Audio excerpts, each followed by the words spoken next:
So, magandang hapon sa lahat, bro and sisters. Meron po akong ibabaging kalaman. Ito po ay isang panggayuma, pampamo at pampasunod.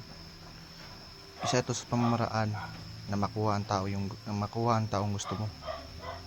Ito po ay ginagamit at binibigkas ng 3 bisis sa halimbawa ng pagkain o inumin na makain sa target mo at mainom sa target mo. Kahit anong pagkain, bibigkasin mo lamang po ito ng 3 bisis: Pater Noster, Pater Christum, Pater Diem, Ego Sum Balikum. Pater Noster, Pater Christum, Pater Diem, Ego Sum Balikum. Pater Noster, Pater Christum, Pater Diem, Ego Sum Balikum. At tapos iihip mo sa pagkain o inumin na anumang gusto mong ibigay doon sa target mo. At pwede din ito sa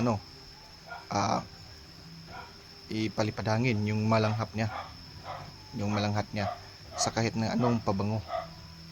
Ito po ay para lang po sa mga taong naniniwala, at hindi po naniniwala ay huwag kayo pong manood nito.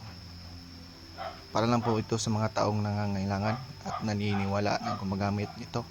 Sa mga taong interesado, kailangan po ay sa paggamit ito ay kailangan ay buo yung tiwala mo. Buo yung tiwala mo.